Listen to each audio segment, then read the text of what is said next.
Jacinda Ardern, welcome. Thank you very Congratulations much. on the memoir. Thank you. I want to start with what I know was a very painful day in your country, an awful day that became a turning point for New Zealand. And it's March 15th, 2019. A gunman attacked two mosques in Christchurch, New Zealand, and ultimately killed 51 people.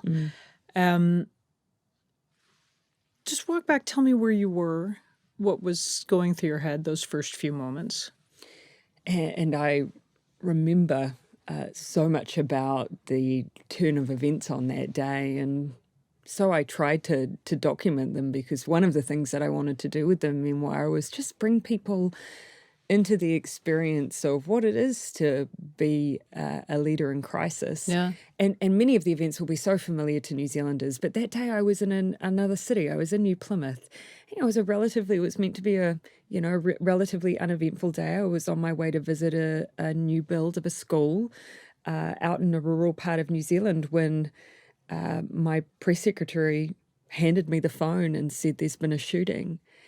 Now, at that point, it was still a live event. They hadn't apprehended anyone. We weren't clear on whether or not it was an attack that was coordinated more broadly. And so one of the first things that happened was I was taken to a police station.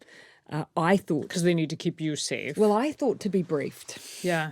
I think I had in my mind that it was to receive more information, but it was very clear when I arrived there and there was no one there to brief me that it was more of a security intervention. So in those early moments, a lot was unknown, but very quickly it became clear what the motivation of the attacker was. Two mosques. Two mosques. The fact it was at a mosque obviously was an indication, but we very quickly learned that he also issued a hate-filled manifesto. So there were no questions over what his intent was. And when did it become clear, as awful as 1, 2, 3 deaths would have been, that this was going to be something of a much bigger scale? It unfolded over the course of the day. Yeah. But I was also aware that that was just current information. So the scale, very quickly, we became aware of the scale. And by the time I exited the police station and went to a hotel in order to give a briefing, that was the first moment I saw images and I could see the ambulances arriving. And you had a sense. You just had a sense of the magnitude of it. And I just want to underscore that number, 51 people who were killed. 51. 51. That would be a staggering death toll in a country the size of the United States, where we have a population of, give or take, 340 million. Yeah. What is the population of New Zealand? 5 million. 51 and 51 of our Muslim community.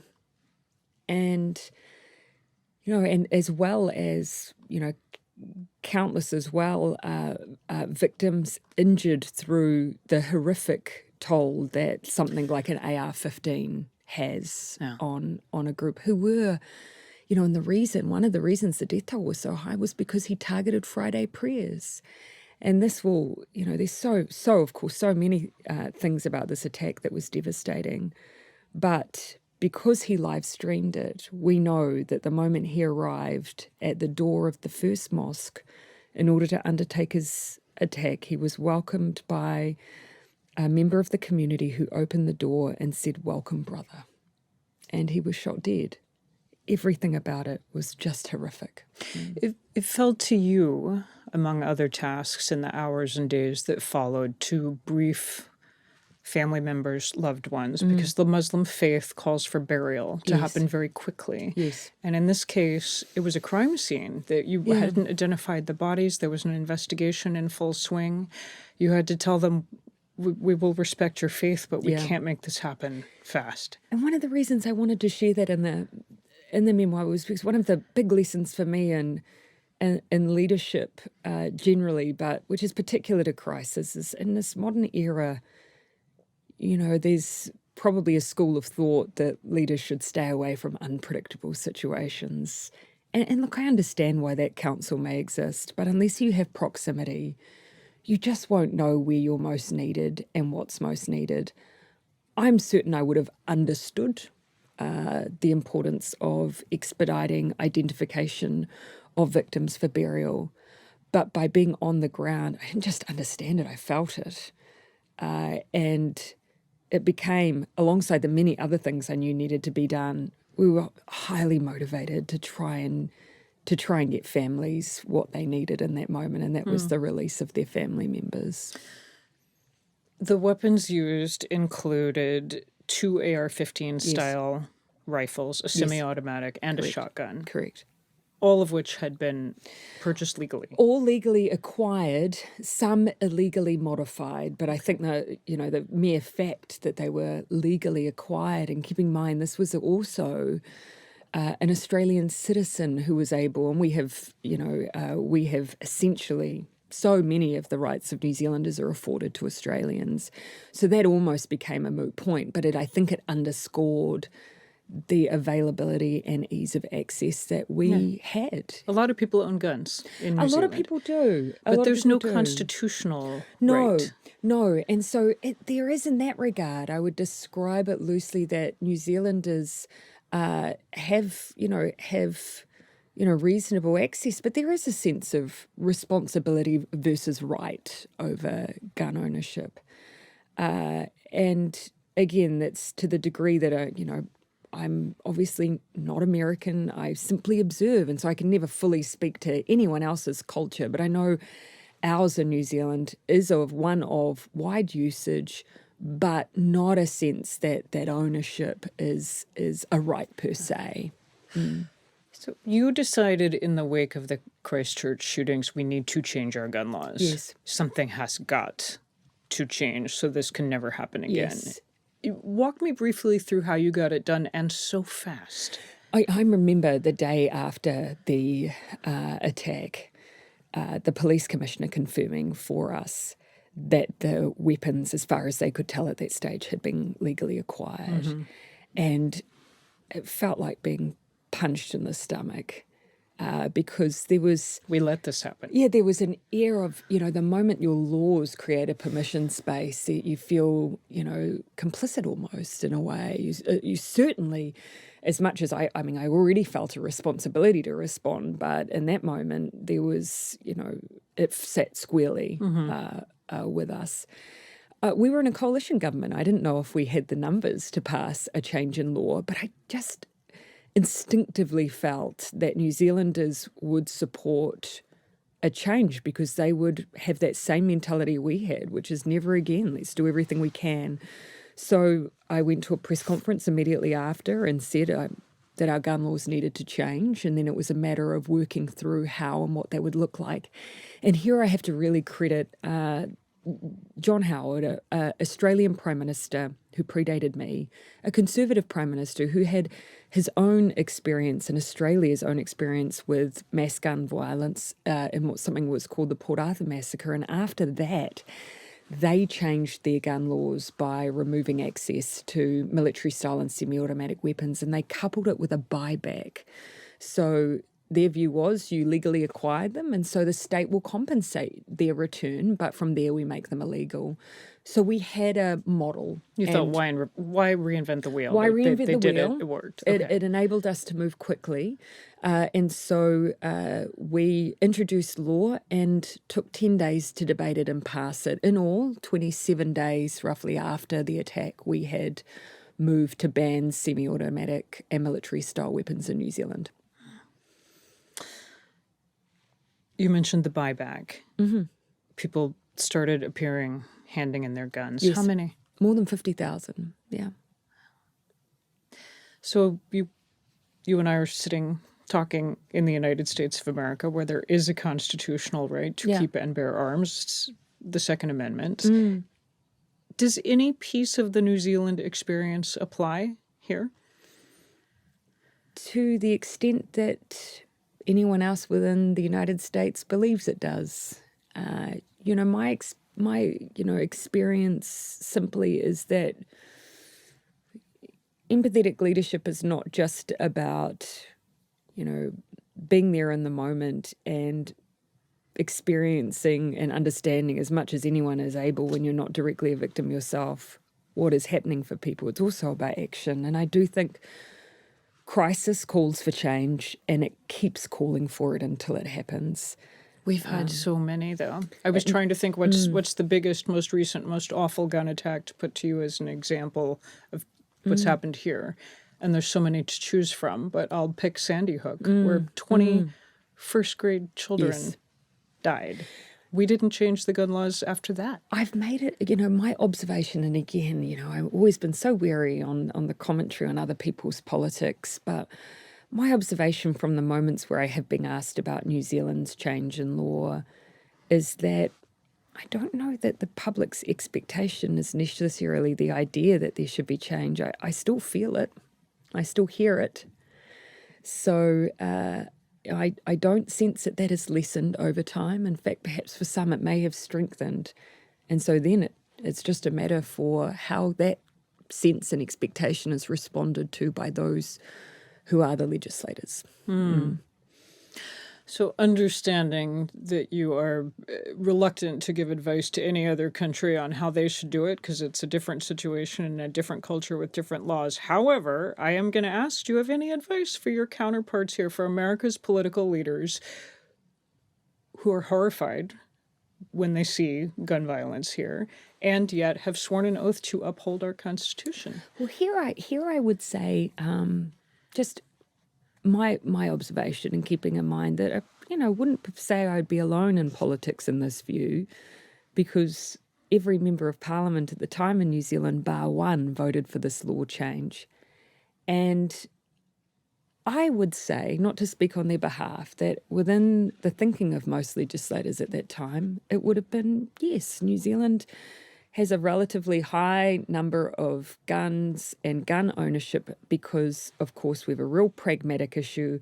We're farmers, we're food producers, we have pests, we have goats, we have possums, we have deer. AR-15s are designed to kill people, and they're designed to kill people at a rate that is just beyond comprehension. And so in our minds, there was a differentiation to be made between the idea of simply gun ownership and the type of gun. And so we made that differentiation. Jacinda Ardern, you use the word kindness so many times I lost track in this book.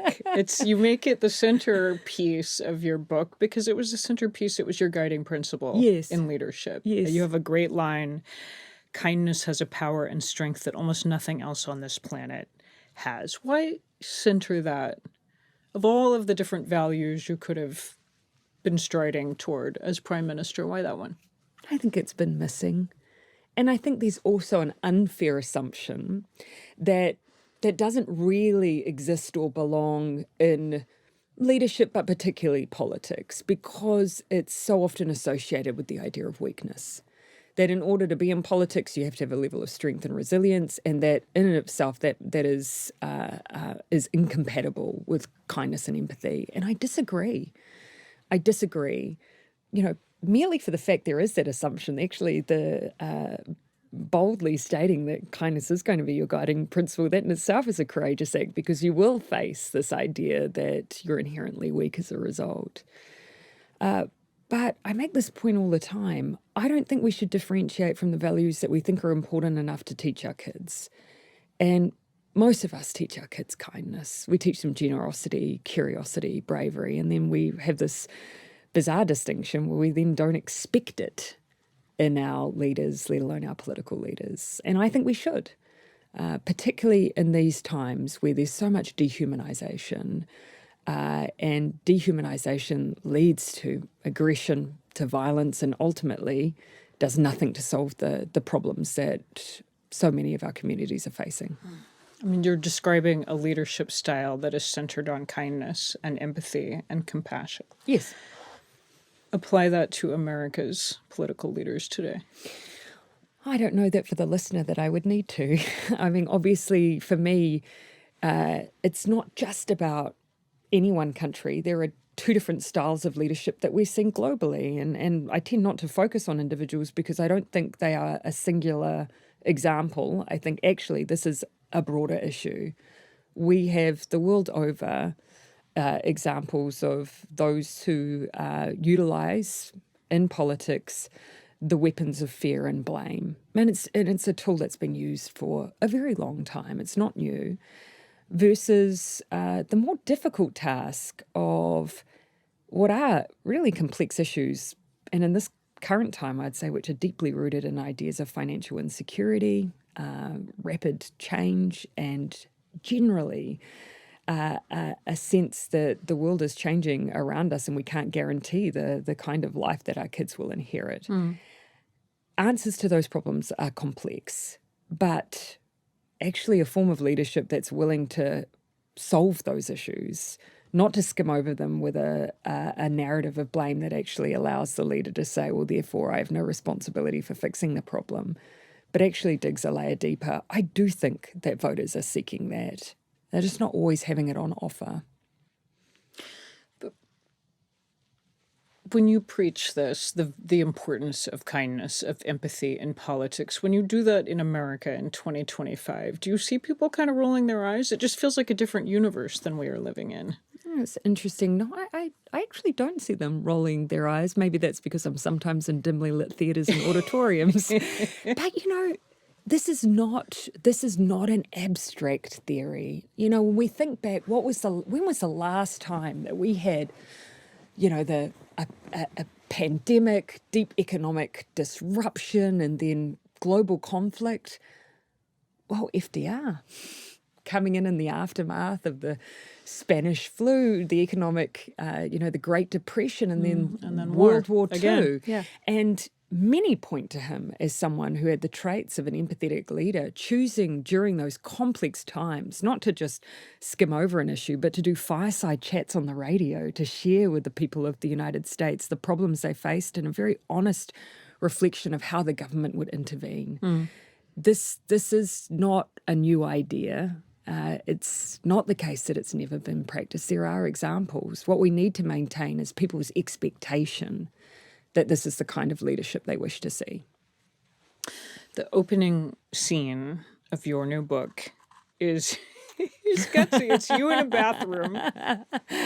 You're sitting on the closed seat of the toilet. Yeah, it's very glamorous. And you're scared to death because you're waiting to learn two things. Yeah. What were they? So this was right in the middle of coalition negotiations. Our systems are like the German one. You don't always know on election night if you've won or not. So I was waiting to find out whether or not I was going to become the Prime Minister of New Zealand. And in that moment, I was also waiting to find out if I was pregnant. Quite a time. Yeah. Yeah. And it sounds like the double standards and sexism kicked in fast and furious. I want you to tell me about a scene you describe in the book. You were doing a TV interview. Yes.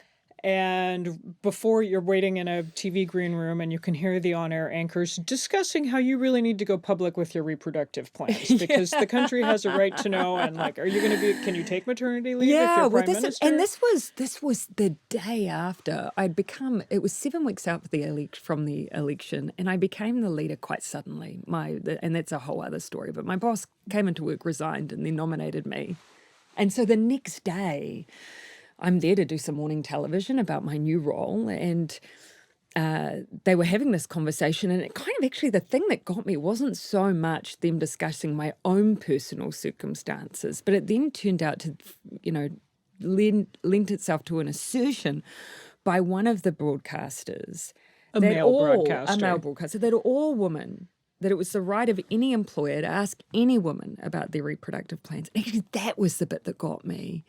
And I think that was because my view was I'd talked openly about wanting a family. I'd opened myself up to the public conversation. And so therefore I wasn't going to become upset if anyone asked me. But to assert that any woman should be asked that, I really rebelled against that. That upset me. What'd you do? I pulled out my index finger and I pointed at him quite a lot, whilst really clearly asserting, you can ask me that question, but it is totally inappropriate. And then it was 2017 to imply that any woman should have to answer that question with an employer, because let's be honest, they're not going to roll out the gift basket. This is This is because it would change someone's employment plans with you. And that's just not okay. So, yeah, I may have put it more aggressively than that. Many of us who have been pregnant have battled morning sickness. Yes. Few of us had to run a country while doing so. I loved your line about that it was salt and vinegar potato chips that got you through. It was Cheetos for me. I can never eat them again. I don't know if you can still face salt and vinegar crisp. I was also thinking, and you captured, there were very few people you could ask. Yeah. You were only the second Yeah. person to give birth while holding elected office at the top of a government. Yeah. Benazir Bhutto was the first. Yes, that's right. And of course she had passed. There was no one to ask. You asked Queen Elizabeth. I did ask Queen Elizabeth. Really should. I mean, you're like, if you're panning around and thinking, who's a woman that you know is multitasking motherhood with leadership? I mean, Queen Elizabeth was probably not quite the same as being the Prime Minister of a country of 5 million people, but I took the opportunity. And, really, she just completely straight-faced. She just said, well, you just get on with it. And there was just something about that. I thought, well, that's true. Because actually, when you break it down, in any role, any parent who is working and raising children, it's a matter of logistics. It's logistics, and it's every day is one foot in front of the other. It's getting on with it. And that turned out to be true. There was no magic to it. You just had to make it work. Just get on with it. Yeah. It's great advice for all kinds of things. Yeah. So you just got on with it. You ran a country. With the you help of managed my it through a husband, to be pandemic. fair. Yeah, with the help of your husband and many others. Yes. But you found, and I could so relate to this, that as your daughter grew, you found the juggle getting harder. Yeah. Not easier. Yeah. You were weighing what you were missing with her. Yeah. And it weighed more heavily as she got bigger. Yeah. Yeah. And actually, I mean, I found that, in a way, as difficult as I found it, breastfeeding was an excuse to have her with me, But actually, as she got older, it was less practical. And so you were having to just deal with the fact, I was going to be away for longer periods of time. And then over time, she became more aware of it as well. But I was also at the same time really clear that when I left, that was not a decision that was about, it is too hard to be a mother and to do this role. There was no way that I was going to place the weight of that decision on her. That was unfair. Nor was I going to send a message to any woman that you can't do both. You can. You can.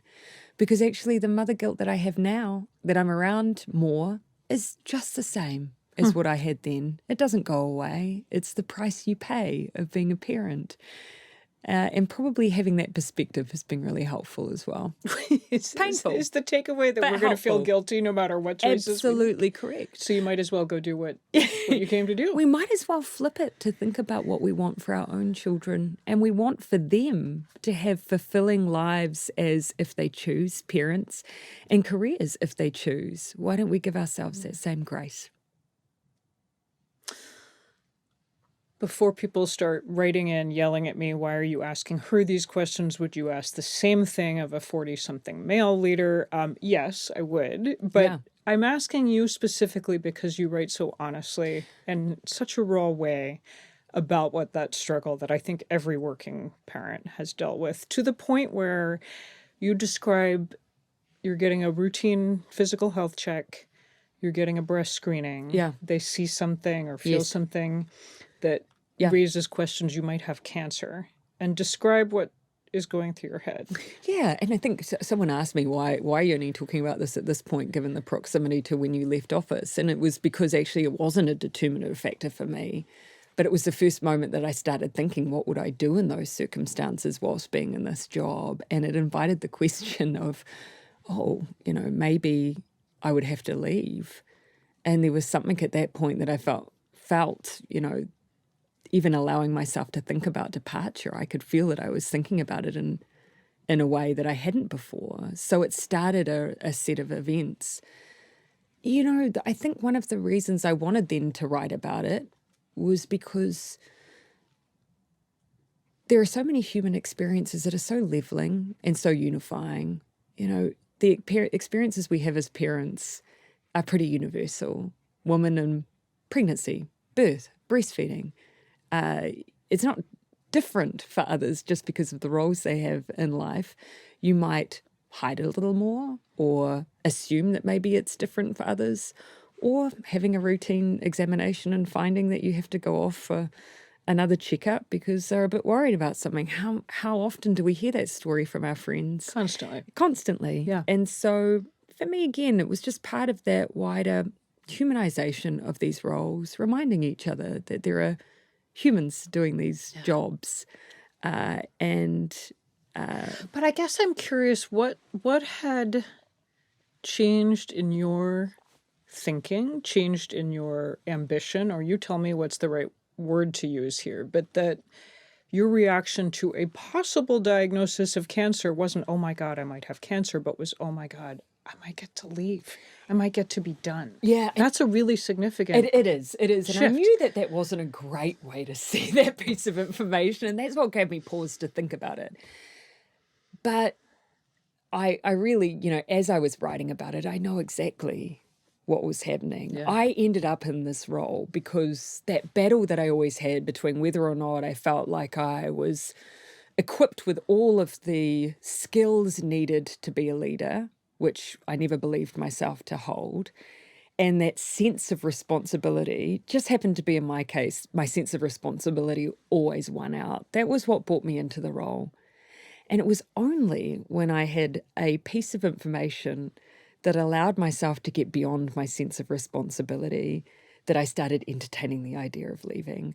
Before it was, I have to stay. I've got a duty of care to do the job. The team's expecting me to lead them through the next election. I have to keep going. That was the moment that I thought, but what if I can't? And it wasn't in that moment for a selfish reason, but rather potentially a medical one. So it just started a thought process that I hadn't allowed myself to have until then. It opened the door to that possibility. It did. So how do you know when it's time to go? When you're in a job you worked really hard to get and you love. You can tell you loved it. I did love it. And there's so much about it that I miss, but I at the same time don't regret the decision.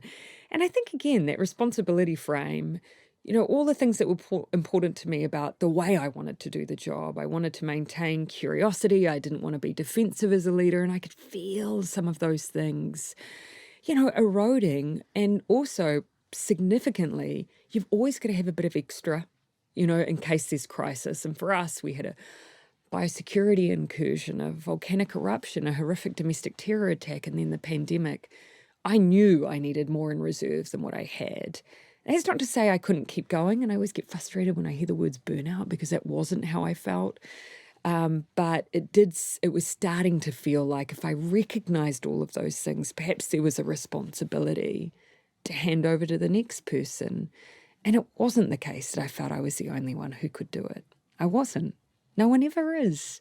And in fact, if you've done your job right, there are plenty of others ready to go. Yeah, you've been training up the others behind you. So I want to end on a note of hope.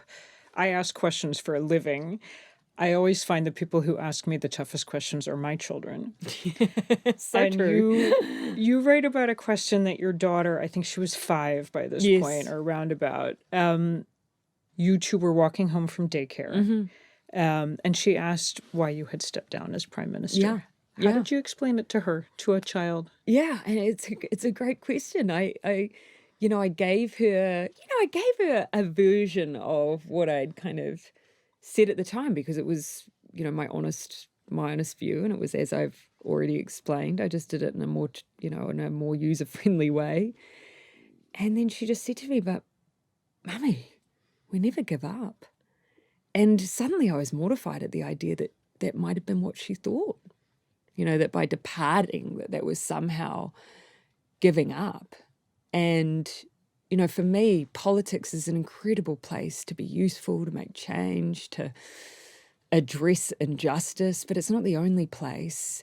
And so, for anyone who feels like politics is so representative about the direction of travel for community, for society, it is not the only place. I spent 15 years in politics, and the majority I was in opposition. And every day I was motivated by what I saw amongst people in communities that was in spite sometimes of what they might have seen at a leadership level. So I guess I'd say to anyone the same thing I said to her. Oh, I'm never giving up. Jacinda Ardern was the 40th Prime Minister of New Zealand. Thank you. Thank you. Thank you very much. Really nice to chat with you. Really enjoyed it.